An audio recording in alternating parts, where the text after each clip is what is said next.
तो नमस्कार दोस्तों, स्वागत है आपका अपने अपने YouTube channel electrical with cute boy में। तो ये वीडियो मैं जो बना रहा हूँ वो कुछ आने वाली वीडियोस के लिए भी बना रहा हूँ कि आने वाले में क्या क्या कंटेंट आएगा। और सबसे पहले ये वीडियो मैं बना किसके ले रहा हूँ वो भी बता दूं। ये वीडियो बनाया रहा है कि अभी जो पास्ट में हो गया उसे भूल जाइए, ठीक है। अब देखिए यहाँ पे क्या हुआ है, NHPC का पेपर जो हुआ था हमारा, ठीक है, हो गया है, उसकी आंसर की भी आ गया, आपने अपना स्कोर चेक कर लिया होगा, ठीक है। कुछ बच्चे डिमोटिवेटेड भी हैं कि उनका स्कोर बहुत नीचे गया, और इस बार NHPC का कट ऑफ भी है वो काफी नीचे देखने को मिलेगा, क्योंकि इसमें सबका ही बेकार हुआ है पेपर, ठीक है। और मैं हमेशा जेन्युइन बात बोलता हूँ और वही निकलती है। मेरी एक वीडियो आई थी, मेरे ना एक बार शॉर्ट दिया था मैंने NHPC के पेपर के बाद, वो इतना पॉपुलर हुआ है, उसमें 3K व्यूज से भी ऊपर चला गया वो शॉर्ट। भाई एक शॉर्ट होता है ना जो छोटा सा देते हैं बीच में, शॉर्ट बोलते हैं जिसको, यूट्यूब शॉर्ट। जिस दिन NHPC का पेपर हुआ था ना, तो मैंने एक शॉर्ट बनाया था।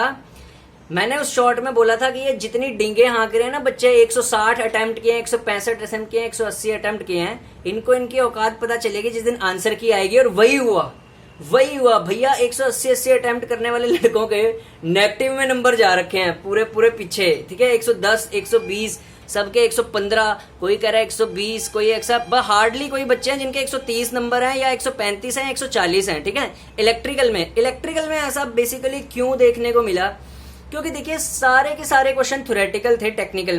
थ्योरेटिकल क्वेश्चन में क्या होता है, हमें ये नहीं पता होता एग्जैक्ट आंसर क्या होगा, या तो आपने बहुत बुक से बिल्कुल कंसेप्ट देखो।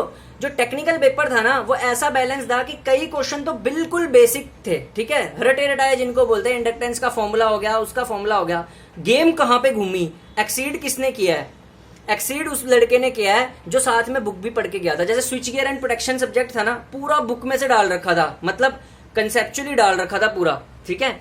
इसी तरीके से वेल्डिंग भी कंसेप्चुअली डाल रखी थी, ठीक है। ग्रिड सिस्टम के मेरे सारे क्वेश्चन सही हो गए। ग्रिड से क्वेश्चन पूछे हुए थे ना कि यदि ये फॉल्ट आएगा, जो ग्रिड सिस्टम है ना, ग्रिड सिस्टम के फॉल्ट ये स्विच गियर एंड प्रोटेक्शन में ही आते हैं, इसीलिए मैं ज्यादा अभी स्विच गियर एंड प्रोटेक्शन में पढ़ाने की कोशिश कर रहा हूं। मेरा जो नेक्स्ट वीडियो भी आएगा स्विच गियर एंड प्रोटेक्शन का, आज तो मैंने अभी तो बेसिक ही चल रहा है स्विच गियर एंड प्रोटेक्शन में, आज मैंने आइसोलेटर, सर्किट ब्रेकर और रिले के बीच में फर्क बताया। कल हम एक ऐसी चीज पढ़ने वाले हैं जहां से स्विच गियर एंड प्रोटेक्शन सबसे मेन स्टार्ट होता है, जहां से सबसे ज्यादा क्वेश्चन NHPC में भी आ रखे थे। आर्क वाले क्वेश्चन को कैसे टैकल करना है। देखिए आर्क जो लगती है ना सर्किट ब्रेकर में, अगर वो एक बार आपने समझ ली ना कि कैसे लगती है, फिर आपका वो जैसे मर्जी क्वेश्चन पूछेगा ना कि एरिया बढ़ा दें सर्किट ब्रेकर का, या स्प्लिटिंग वाला मेथड यूज करें, या जीरो करंट मेथड यूज करें, फिर आप आराम से कर देंगे। अब आपको करना क्या है, देखो NHPC का पेपर हो गया, जिसका टेक्निकल खराब गया और नॉन टेक अच्छा गया, वो क्या करे, नॉन टेक को अभी साइड में रख दे, टेक्निकल को स्ट्रॉन्ग करने की कोशिश करे, ठीक है। मेरा टेक्निकल बहुत अच्छा गया, नॉन टेक खराब गया, जिसकी वजह से मेरा 130.25 स्कोर था, ठीक है। NHPC में टेक्निकल में मेरे 101 नंबर हैं, ठीक है। बाकी जितने नंबर हैं मैंने नॉन टेक से उठाए, जबकि नॉन टेक से अगर मैं थोड़े और नंबर उठाता तो मैं 140 क्रॉस कर जाता और मेरा सिलेक्शन हो जाता। पर जनरल कैटेगरी में मुझे लग रहा है 130.25 मार्क्स कम है, ठीक है। बहुत बच्चों ने भी बोल दिया कि कम है। कट ऑफ जो होगा वो 133 या 132 तक का ही जाएगा, जनरल का 132 जाएगा, मेरे कम है। 130.25 marks is low in general, ठीक है। जनरल कैटेगरी मैं बता दूं, मैं प्योर जनरल कैटेगरी से हूं। प्योर का मतलब होता है EWS वाला नहीं, बिल्कुल प्योर होता है, जो UR बोलते हैं जिसको, वो वाला हूं मैं। तभी मेरा पावर ग्रिड में भी रह गया था। पावर ग्रिड का 109 कट ऑफ गया था ना, वो UR, देखो मैं बताता हूँ, 2 जनरल होते हैं, जनरल भी 2 होते हैं प्रेजेंट टाइम में। एक तो EWS वाला जनरल होता है, उसको बोलते हैं इकोनॉमिकली वीकर सेक्शन वाला जनरल। एक होता है प्योर, जिसको बोलते हैं अनरिजर्व्ड वाला। UR पता होगा ना आपको, UR बोलते हैं, जिसकी कट ऑफ सबसे पहले लिखी होती है, ठीक है, UR वाला। तो UR कैटेगरी में, और UR कैटेगरी में 130.25 मार्क्स बढ़िया नहीं माने जाते, ठीक है। तो 130 नंबर से मुश्किल ही है सिलेक्शन होना, ठीक है। तो गलती कुछ मेरी भी है। जब मेरा टेक्निकल इतना स्ट्रांग था, मैंने क्या किया, नॉन टेक्निकल में ना मैंने सोचा यार क्या पता हल्का सही आएगा, करंट अफेयर पढ़ जाता हूँ, स्टैटिक पढ़ के नहीं गया था, तो ये गड़बड़ हो गई थी। मुझे स्टैटिक जीके पढ़ना चाहिए। तो अब मैं क्या कर रहा हूँ, अब मैंने उससे सीख ली कि भैया मेरे 130 पॉइंट, आपको भी ऐसे ही करना। मेरे 130.2 नंबर आए, मतलब क्या था, जब मेरे टेक्निकल में 101 नंबर थे, इतने अच्छी तरह से मैंने टेक्निकल अटेम्प्ट किया है, ठीक है। तो अगर मैं नॉन टेक में अच्छा कर जाता तो मैं NHPC की पूरी वैकेंसी ले जाता, ठीक है, हो सकता है टॉप में मार जाता, ठीक है। लेकिन मेरे नॉन टेक बहुत ही खराब परफॉर्मेंस रही है, जीके में मेरी बड़ी पुअर परफॉर्मेंस रही है, ज्यादा क्वेश्चन सही नहीं है मेरे जीके में, ठीक है। तो जिसकी वजह से मेरा 130.25 नंबर स्कोर रहा, ठीक है। और रीजनिंग ठीक गई है मेरी, पर जीके के मेरे काफी क्वेश्चन गलत गए हैं। वो इसीलिए गए हैं क्योंकि मैंने स्टैटिक जीके पे ना ज्यादा ध्यान नहीं दिया। तो अब मैं क्या कर रहा हूँ, डेली स्टैटिक जीके पढ़ रहा हूँ। क्यों? मेरी स्टैटिक जीके गलत हुई है। जिसकी एनएचपीसी में जीके और रीजनिंग बढ़िया गई है ना, उसको क्या करना चाहिए, उसको टेक्निकल पे ज्यादा फोकस करना चाहिए। एग्जाम आपको सिखाता है, आप बुरा ना समझिए अपने आप को। अब आपके पास कितने एग्जाम है आगे, एक एसएससी जेई का एग्जाम है, एक आपके पास आरआरबी जेई आएगा, और एक सबका बाप यूपी पीसीएल और यूपी आरविनल जेई, जो बाप होता है सबका, ठीक है। तो बाप के लिए तो आपको बहुत ज्यादा प्रैक्टिस करनी पड़ेगी, ठीक है। तो उसके लिए, और बाप में भी सबसे ज्यादा टेक्निकल आता है 150 का, ठीक है। यूपी पीसीएल के लिए तो टेक्निकली बहुत स्ट्रांग चाहिए, ठीक है, क्योंकि उसमें नॉन टेक में करने के लिए कुछ है भी नहीं। बाकियों के तो 20-20 और 10 नंबर की तो हिंदी है, 20 की रीजनिंग है और 20 की जीके है, ठीक है। तो नॉन टेक्निकल में यूपी पीसीएल में करने के लिए कुछ भी नहीं है। यूपी पीसीएल अगर आपको निकालना है तो आपका टेक्निकल बड़ा स्ट्रांग होना चाहिए, प्लस में लक, ठीक है। तो अब आपको क्या करना है कि जैसे यूपी पीसीएल की वैकेंसी आ रही है सितंबर में, तो आपको क्या करना है, जोन एनएचपीसी का पेपर देके आपको पता चल गया होगा कि आपका कहाँ पे आपकी गड़बड़ी है। तो एनएचपीसी के पेपर में जिसके टेक्निकल में ज्यादा मार्क्स हैं, वो टेक्निकल को पढ़ना कम कर दे थोड़ा, ठीक है। पढ़िए लेकिन कम पढ़िए, उसकी जगह नॉन टेक को स्ट्रॉन्ग करिए। और जिसके नॉन टेक में ज्यादा नंबर हैं, वो नॉन टेक को थोड़ा सा स्टॉप करके बीच में थोड़ी सी ब्रेक लगा के टेक्निकल की तरफ ज्यादा पढ़िए, ठीक है। और प्रेजेंट टाइम में आपको टेक्निकल कैसे पढ़ना है, एक तो यूथ की किताब आपको पढ़नी है भैया। यूथ की किताब से क्वेश्चन आते हैं, और इस पेपर में भी आए थे एनएचपीसी वाले में कई क्वेश्चन यूथ की किताब से आए थे। क्यों? सुपर पोजिशन वाला क्वेश्चन डायरेक्टली यूथ की किताब से नहीं चेपा हुआ था, कौन सी नॉन लीनियर के लिए। यूथ की किताब अभी भी चलती है। ये जो मैं ये उंगली करता हूं ना, ये इसीलिए करता हूं तुम्हें जागरूक करने के लिए। यूथ की किताब अभी भी चलती है। जिसने बोल दिया ना ओल्ड, उसके चांटे पड़ेंगे। ओल्ड नहीं हुई वो किताब।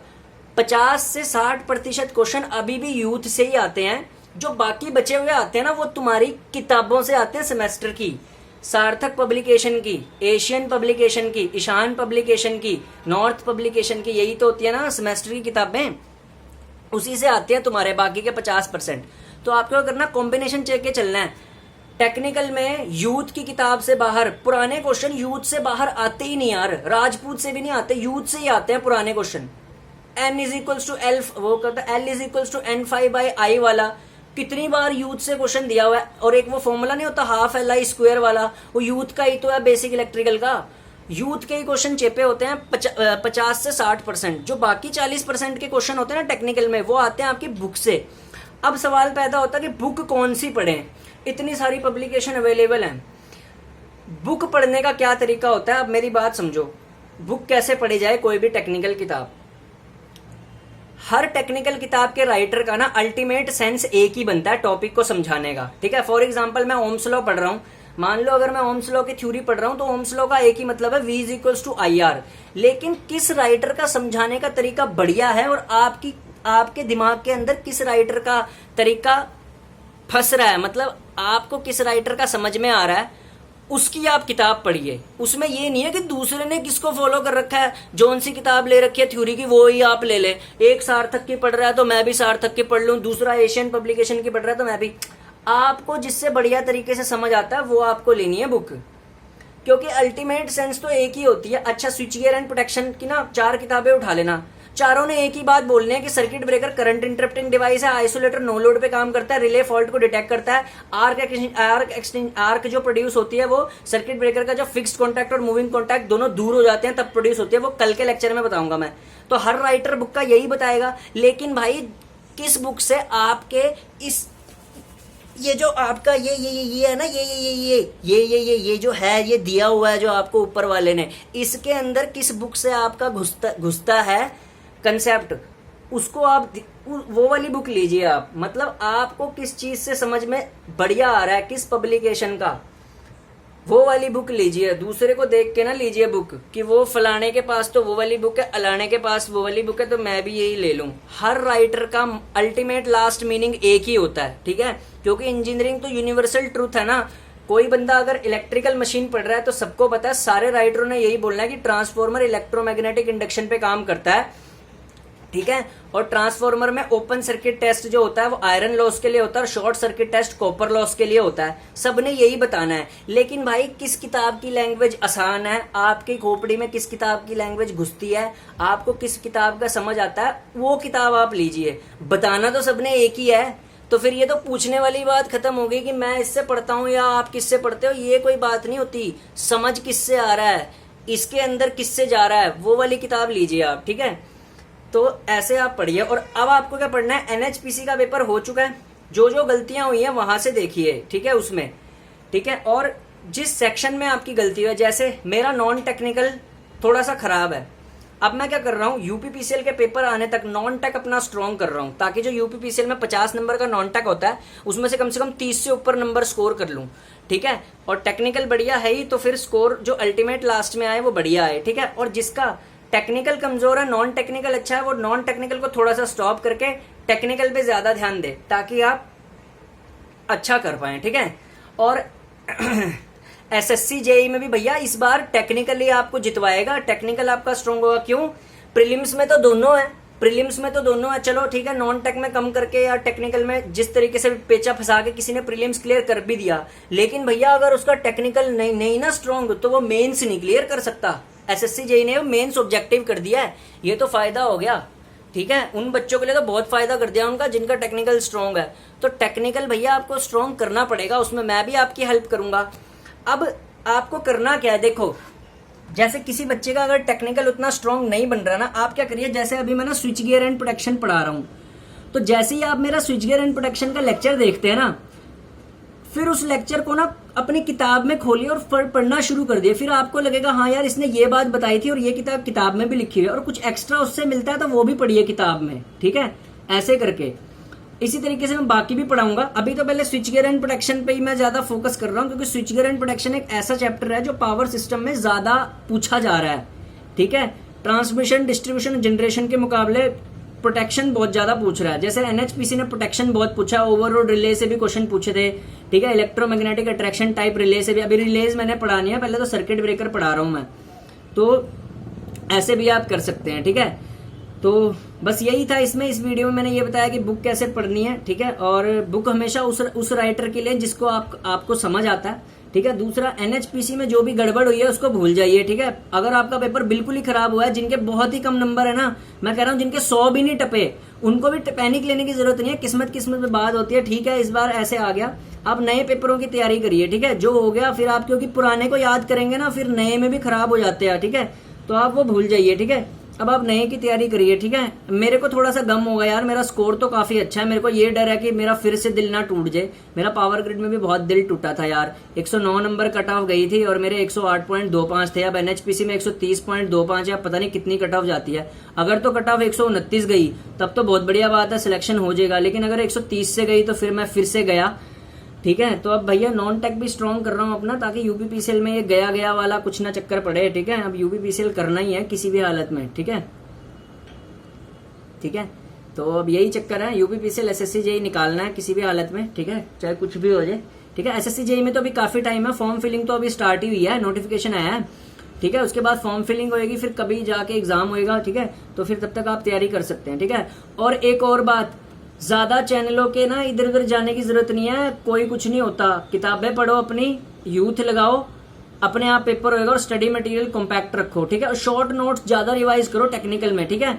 शॉर्ट नोट्स कैसे, शॉर्ट नोट्स ऐसे बनाने हैं जैसे कि ज्यादा फालतू में नहीं लिखना, डेप्थ में। क्वेश्चन सिर्फ बेसिक ही पूछ रहा है, लेकिन हर टॉपिक से उठा के पूछ रहा है। जैसे वेल्डिंग पढ़ रहे हो ना, वेल्डिंग में टिग वेल्डिंग, मिग वेल्डिंग में क्या डिफरेंस होता है, उनके छोटे छोटे पॉइंट्स ऐसे लिख लिए, ठीक है। फिर जैसे अगर कोई स्विच गियर एंड प्रोटेक्शन पढ़ रहा है तो शॉर्ट नोट्स बनाओ। आइसोलेटर किस पे ऑपरेट होता है, नो लोड पे, कहाँ पे लगता है, both side of circuit breaker पे, ताकि एकदम क्वेश्चन आए आइसोलेटर में क्या यूज नहीं होता, आर्क मैकेनिज्म नहीं होता, ठीक है, और क्या क्या होता है, ठीक है। इसी तरीके से तो ऐसे शॉर्ट नोट्स बनाइए आप, ताकि जब पेपर का एडमिट कार्ड जल्दी आए तो आप रिवाइज कर सके। क्योंकि आप फिर ऐसे बुक को पढ़िए फ्री टाइम पे, जैसे अभी है ना, अभी एसएससी जेई और यूपीपीसीएल जेई होने में बहुत ज्यादा टाइम है, सबको पता है। एनएचपीसी में तो खात्मा तुम कराए, ठीक है, अब वो जो खात्मा कराए तो उसको भूल जाओ, ठीक है। उसको याद करने से कोई फायदा नहीं है, पास्ट याद करने से अपना कोई फायदा नहीं होता। जो हो गया, जो घिसाई होगी वहां पे, ठीक है, जो पानी फेर दिया, ठीक है, जो कचरा कराए, ठीक है, उस कचरे को कूड़ेदान में फेंक दो, ठीक है। अब नए स्टाइल से करो तैयारी, ठीक है। तो अब आपको क्या करना, अभी एनएचपीसी का पेपर हुआ, अभी यूपीपीसीएल और एसएससी जेई होना बाकी है। तो जितना ये टाइम है ना फ्री का, इसमें आप बुक को अच्छे से पढ़िए अपनी सेमेस्टर की, ठीक है। सारी बुकों को अच्छे से पढ़ दीजिए, ठीक है। और जो नोट्स बनाएंगे आप, उसमें शॉर्ट नोट्स ज्यादा बनाएं, उनको रिवाइज करें, फॉर्मूले रिवाइज करें, ठीक है। और फिर जब पेपर आने वाला होगा उससे 1 महीना पहले एमसीक्यू पढ़िए यूथ के, ठीक है। फिर एमसीक्यू यूथ का कॉम्बिनेशन और अपनी बुक का कॉम्बिनेशन, ठीक है, और शॉर्ट नोट्स का डिलीवर करिए एग्जाम में, तब हो पाएगा आपका। नहीं तो भैया ऐसे फिर दिक्कत की बात हो सकती है आगे, ठीक है। तो यही है तरीका, ठीक है। तो अभी आपके पास बहुत टाइम है, यूपीपीसीएल का नोटिफिकेशन सितंबर में आएगा और उसका एग्जाम नवंबर दिसंबर में होगा। तो इतने सारे सर्दियों में होगा एग्जाम, ठीक है। अभी तो गर्मियां चल रही हैं, तब तक आपके पास कितना टाइम है। तो अपनी बुक पढ़िए, शॉर्ट नोट्स बनाइए और कॉम्पैक्ट स्टडी मटेरियल रखिए, ठीक है। तो यही होता है। और एक बात मेरी याद रखना, अभी भी बोल के जा रहा हूं, 60% पेपर अभी भी यूथ के ही क्वेश्चनों से आता है। 60% यूथ के क्वेश्चनों से आता है, तुम बाकी 40% नहीं कर पा रहे, बस ये दिक्कत है। इसीलिए टेक्निकल में बच्चे लैग कर रहे हैं। वो बाकी 40% होगा तुम्हारी किताब से, 60-40 का रेशियो है, ठीक है। यूथ भी नहीं आपने छोड़नी भैया। एनएचपीसी का एग्जाम देखो तो यार, यूथ से कहाँ क्वेश्चन नहीं पूछे हुए, उसमें पूछे तो हुए हैं यूथ से क्वेश्चन। बेसिक इलेक्ट्रिकल के सारे क्वेश्चन यूथ से पूछे हुए थे, यार। कैसी बात कर रहे हैं। नेटवर्क थ्योरम्स के क्वेश्चन यूथ से थे, ठीक है, डायरेक्टली पूछे गए थे, ठीक है। इंडक्टर के क्वेश्चन डायरेक्टली यूथ से थे, ठीक है। और नॉन रिन्यूएबल सोर्स के क्वेश्चन डायरेक्टली यूथ से पूछे हुए थे। स्विच गियर एंड प्रोटेक्शन नया पूछा हुआ था, ग्रिड सिस्टम नया पूछा हुआ था, ठीक है। इलेक्ट्रॉनिक्स के क्वेश्चन नए पूछे हुए थे, ठीक है। तो 60-40 का जो रेशियो है यही है, ठीक है। तो यूथ आपने छोड़नी नहीं है, ठीक है। यूथ आपने पढ़नी है, ठीक है। और टेक्निकल में भी ज्यादा किताबें पढ़ने की जरूरत नहीं है, ठीक है ना। फिर आप रिवाइज नहीं कर पाते लास्ट में। टेक्निकल में ऑब्जेक्टिव के लिए एक किताब बहुत है, दैट इज यूथ, ठीक है। और बाकी आपकी सेमेस्टर किताबें, ठीक है। और जो ऐप से मैं एमसीक्यू कराता हूँ ना, वो हो जाएगा उतने में। Thank you.